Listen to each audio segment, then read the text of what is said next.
Bonne journée, bonne semaine, bon lundi les pirates, j'espère que vous allez bien parce que moi ça va bien. Vous avez beaucoup admiré la formation sur l'admiration qui est sortie mercredi dernier, on va encore en parler aujourd'hui, on va se régaler. Voilà, vous m'avez posé des questions, donc on va faire un petit peu différent de d'habitude. Je vais répondre d'un seul coup à plusieurs questions sur l'admiration. Donc je vous rappelle que vous trouvez en descriptif de cette vidéo sur Afficher Plus le lien avec le catalogue des 200 formations, dont celle sur l'admiration. Vous avez aussi le lien pour aller sur le groupe Telegram, qui est le canal névralgique des pirates, où je vous mets toute la journée des ressources pour mettre en application les formations. Et vous avez aussi par ce lien une formation offerte, celle du Best of 2023, qui vous permet d'ailleurs d'accéder ensuite à un système de promotion que je vous fais presque toutes les semaines. Je vous fais quelques promos, mais il faut voilà, faut être inscrit sur le site du catalogue du capitaine, oui, c'est ça. Et vous pouvez aussi, par le même lien, c'est tout de mettre du même lien, vous allez voir, allez vous inscrire sur le canal des pirates sur Facebook, où vous pouvez aussi, comme sous les commentaires des vidéos, vous pouvez aller discuter avec d'autres pirates. Alors, quelles sont les questions sur la formation que j'ai reçues le plus souvent? L'admiration excessive peut-elle être toxique pour un couple? Pas mal vu, pas mal vu. Eh bien, paradoxalement, une admiration trop intense peut créer effectivement une distance émotionnelle liée à la dépendance affective. Elle peut transformer le partenaire en une idole intouchable qui correspond à une connexion inauthentique et inégalitaire. Un peu comme on aurait avec un fan, avec une star, ou que l'on met sur un piédestal. Souvent, quand votre conjoint est en crise, au départ, ce n'est pas vraiment une admiration excessive, mais il y a quand même une forme d'inégalité où vous faites tout pour vous faire aimer et votre conjoint vous fait comprendre que vous n'êtes pas admiré. Est-ce que la désadmiration programmée peut-elle être bénéfique? Alors, oui, il peut y avoir des périodes planifiées de désadmiration parce que effectivement, on a besoin de prendre du recul, du lâcher-prise, notamment pendant les moments où votre conjoint est en phase d'alarme. La désadmiration peut renforcer effectivement votre couple en brisant les illusions de la phase de sécurisation, vous ne reviendrez plus dans la phase de sécurisation, et en favorisant une acceptation plus profonde des imperfections mutuelles. L'admiration mutuelle, m'avez-vous demandé aussi, est-elle une forme de narcissisme à deux? Vous êtes très très philosophe. L'admiration mutuelle est-elle une forme de narcissisme à deux? Je ne sais pas quoi vous répondre, je ne sais pas. Mais si, je vais répondre. L'admiration réciproque, ça peut devenir effectivement un miroir complaisant qui va créer une bulle narcissique dans votre couple. C'est notamment au niveau de la phase de lune de miel. C'est peut-être ce qui se passe entre pansement et criseux avant d'avoir une bulle qui va exploser, évidemment.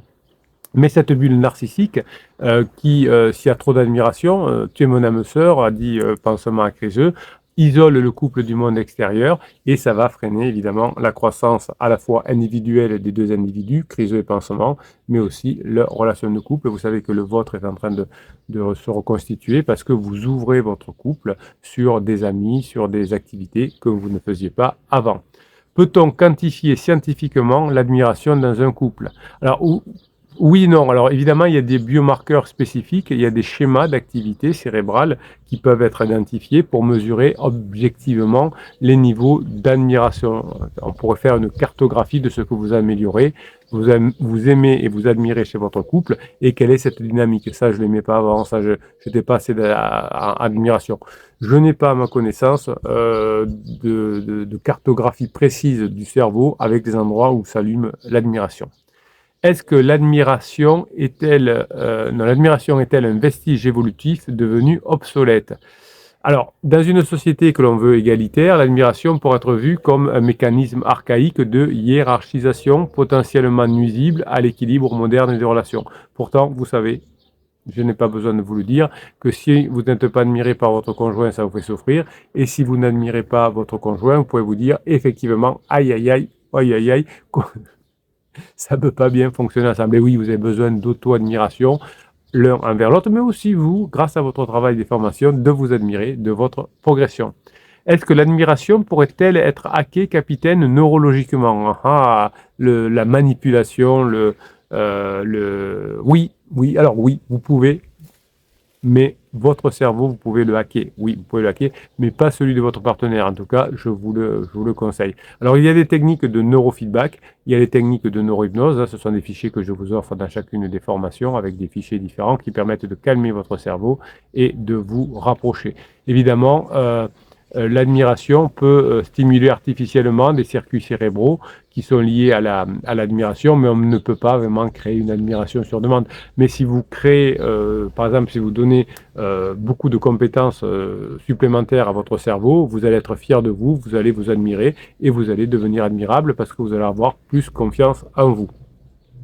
L'absence totale d'admiration est-elle un frein pour un couple durable?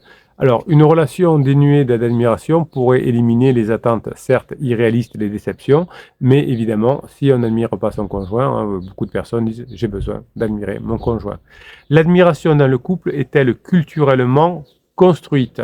Alors, l'admiration peut être vue effectivement comme un produit culturel, notamment occidental, qui est un peu absent ou radicalement dans d'autres cultures et donc, c'est peut-être pas l'universalité. Il y a peut-être des peuples où l'admiration est moins forte. Mais dans notre société, effectivement, on a besoin d'avoir de l'admiration. Peut-on créer, capitaine, une IA capable de générer de l'admiration artificielle? Je vois qu'il a posé celle-là. Alors, oui, en tout cas, vous pouvez, grâce à l'IA, apprendre beaucoup de choses qui pourraient être une prothèse émotionnelle. C'est-à-dire que, en apprenant beaucoup de choses avec l'intelligence artificielle, évidemment, vous pourriez avoir beaucoup plus de chances d'être admiré. L'admiration est-elle une forme subtile de domination? Alors, ouais, c'est vrai que l'admiration pourrait être interprétée comme un mécanisme de contrôle social qui va maintenir des dynamiques de pouvoir inégales au sein du couple. Donc, si vous êtes admirable par rapport à votre conjoint parce que vous avez travaillé sur vous, parce que vous le faites rire, parce que vous la faites rire, eh bien, vous allez avoir un nouveau pouvoir sur votre conjoint. Au début de la crise, notamment dans la phase d'alarme, c'est votre conjoint qui a le pouvoir et à force de travailler sur vous, grâce au travail que vous faites sur vous, vous devenez à nouveau admirable.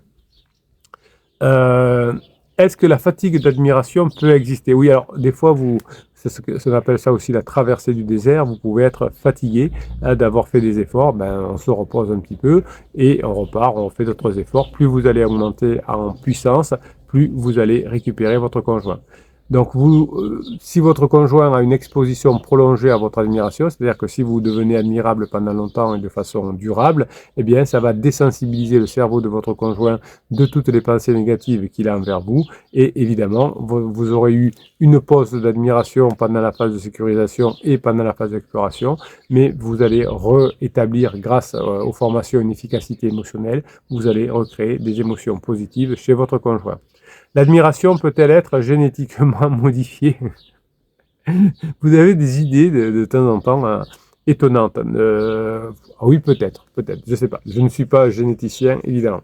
Existe-t-il une empreinte d'admiration unique à chaque couple? Ah oui, je vous parle de l'empreinte d'admiration dans la formation. Chaque couple peut avoir effectivement une signature neurochimique spécifique d'admiration qui influe leur dynamique relationnelle, c'est-à-dire que si vous avez l'habitude d'admirer votre conjoint, vous allez devenir admirable. Et dans la phase 4, vous aurez une empreinte d'admiration largement supérieure à la moyenne des couples. Donc si vous apprenez à vous faire admirer et admirer, évidemment, au bout d'un moment, vous aurez une empreinte d'admiration qui va rendre votre couple beaucoup plus fort. Est-ce que l'admiration peut-elle être transférée entre partenaires? Grosso modo, est-ce que moi, comme je m'auto-admire, on peut m'admirer? Ben oui, quand même, finalement. Parce qu'on a un transfert de sentiments, comme vous avez bossé, comme vous êtes fier de vous, comme vous avez plus confiance en vous, comme vous faites rire votre conjoint, eh bien, vous serez quelqu'un de beaucoup plus fort et beaucoup plus admirable. L'admiration peut-elle être un obstacle à l'authenticité dans le couple? Oui, l'admiration peut créer parfois des personnages irréalistes, comme vous êtes fan de quelqu'un, d'un artiste qui n'est qu'un artiste. Quand il est sur scène, par exemple, ou sur un terrain de sport, c'est quelqu'un d'admirable, mais quand il est chez lui, ben, il est comme tout le monde, il joue à la PlayStation ou il prend l'apéro avec ses potes. Donc, c'est pas la peine d'avoir des personnages idéalisés, mais vous pouvez avoir quand même une forme d'admiration maîtrisée de votre conjoint. Vous savez que votre conjoint a des moments vulnérables, peut-être qu'il est en crise existentielle, il est vulnérable actuellement, mais vous allez devenir quelque chose d'authentique. L'admiration est-elle une forme de dépendance émotionnelle? Le cerveau, ouais, pourrait devenir accro à l'admiration, c'est vrai. Ça crée des schémas de dépendance similaires à ceux observés dans des addictions comportementales, c'est vrai. Donc, si vous êtes admirable par rapport à votre conjoint pourrait rapidement redevenir accro à vous. Existe-t-il des zones mortes d'admiration dans un couple? Oui, à la fin de la phase de 2, souvent, on a tellement fait de choses ensemble que l'on sait faire tous les deux, eh bien qu'on est imperméable à l'admiration de l'autre. Ça crée des angles morts qui vous font passer, enfin en tout cas qui ont fait passer votre conjoint dans la phase d'exploration. Est-ce que l'admiration peut-elle être recyclée? Oui, elle peut être. Alors, je vais traduire ça. Est-ce qu'on peut réutiliser l'admiration passée? Oui, il y a des choses que peut-être déjà vous étiez admirable pendant l'une de miel. Vous avez peut-être arrêté d'être serviable, d'être sportif, etc. Donc, vous pouvez le réactiver, montrer qu'avant vous étiez comme ça et que vous l'êtes à nouveau. Y a-t-il un effet placebo de l'admiration dans le couple? Ouais, la simple croyance de l'admiration de partenaire peut créer déjà des effets positifs.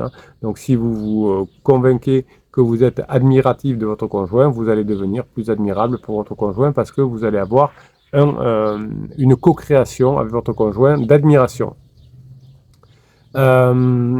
Existe-t-il une admiration quantique dans les couples? Alors oui, vous êtes souvent en train de me poser des questions sur la quantique. Alors, je me suis longtemps intéressé à la physique quantique et c'est vrai que comme c'est la science du tout petit, les émotions, les interactions peuvent parfois avoir des similitudes avec la physique quantique. Effectivement, on pourrait dire que l'admiration pourrait exister dans différents états de superposition, simultanément présente et absente.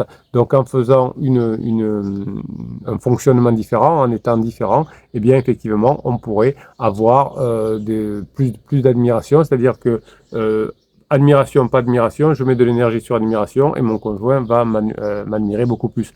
Il suffit de mettre de l'énergie vers quelque chose pour que l'on devienne plus admirable ou pas. Existe-t-il un microbiome de l'admiration?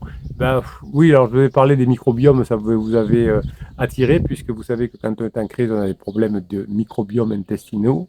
Et évidemment, quand on a des problèmes de microbiomes intestinaux qui renforcent la crise, on a peut-être tendance effectivement à ne pas admirer. Donc peut-être que déjà, en travaillant sur ce microbiome, eh bien, on peut déjà être moins en crise et donc vous pouvez être plus admirable. On pourrait dire d'ailleurs aussi que l'admiration peut suivre des motifs fractaux. Vous savez, j'aime beaucoup ce qui est l'admiration fractale. Et vous savez que quelque chose qui est fractal se reproduit à différentes échelles. Donc vous pouvez être admirable chez vous, avec votre conjoint, dans votre travail, vous pouvez être admirable avec des amis, donc à différentes échelles, mais avec des façons différentes. Donc le fait d'être admiré par les autres, par des amis, par votre patron, par des clients, etc., peut effectivement être programmé et vous faire avancer. Évidemment, l'admiration que vous pouvez avoir pour les enfants peut être admirable. Là, votre capacité d'améliorer les autres, d'améliorer votre admiration des autres peut vous rendre plus admirable par rapport à votre conjoint. Vous savez que l'effet papillon d'admiration existe dans le couple. Des minuscules fluctuations dans l'expression de l'admiration vont avoir des effets exponentiels sur la trajectoire à long terme du couple. Ça rejoint la méthode des petits pas et ça ça rejoint aussi la méthode des intérêts exponentiels, comme dans la bourse. Eh bien, notre cerveau a beaucoup de mal à intégrer la notion exponentielle, mais est plus à l'aise avec ce qui est linéaire. Donc, vous voulez avoir une progression linéaire, alors que vous allez avoir une progression exponentielle au fur et à mesure des formations. C'est pas une formation plus une formation égale 2, mais c'est 2 au carré, etc. Et ça va augmenter comme ceci. C'est dur pour le cerveau de le comprendre, mais une fois qu'on a compris, le temps plus l'exponentiel permet effectivement d'être de plus en plus admirable, et l'effet papillon fonctionne bien. Alors, est-ce qu'il y a une anti-admiration qui pourrait exister? Oui, vous avez été anti-admiré à un moment donné à la fin de la phase de sécurisation, vous ne faisiez plus rien de nouveau, comment dire, il y avait une intimité qui était dégradée, et maintenant, et on voyait surtout vos défauts. À partir d'aujourd'hui, vous allez recréer cette intimité, vous allez recréer cette amitié, vous allez recréer ces bons moments, vous allez admirer votre conjoint qui va vous admirer, vous allez faire des choses admirables de son point de vue, donc il faut connaître aussi ses besoins, et tout ça va changer. Donc évidemment, si vous me faites des silences radio, si vous faites des manipulations de silence radio, de lettres magiques ou des manipulations de film moi je te suis, ça ne peut pas fonctionner. Vous allez finir par être comme ces personnes qui disent mon conjoint est un pervers narcissique. Il y a des pervers narcissiques. Eh bien là, c'est le début de la fin quand vous commencez à traiter votre conjoint comme pervers narcissique, ou que des coachs commencent à faire des sujets à ne plus finir sur les pervers narcissiques. C'est pas bon pour eux, hein. Ça veut dire qu'on est complètement décalé par rapport à l'admiration. Laissez-vous admirer par votre conjoint, admirez votre conjoint. Si vous pensez que votre conjoint est un pervers narcissique, vous n'allez pas récupérer votre conjoint. Je vous souhaite la journée que vous méritez, mes pirates adorés. Je suis de tout cœur avec vous. Je suis là pour vous aider à mettre en application les formations. Mon métier, c'est de fabriquer des formations et pour que vous puissiez investir dedans, et je vous aide à les mettre en application, soit par des coachings, soit avec l'aide des autres pirates qui sont plus avancés que vous. Je vous souhaite la journée que vous méritez. On se retrouve sur le Afficher Plus, qui est en descriptif de cette vidéo, pour pouvoir atteindre le catalogue des formations, mais aussi le groupe Facebook et le groupe Telegram des pirates. Je vous kiffe et je vous kiffe grave.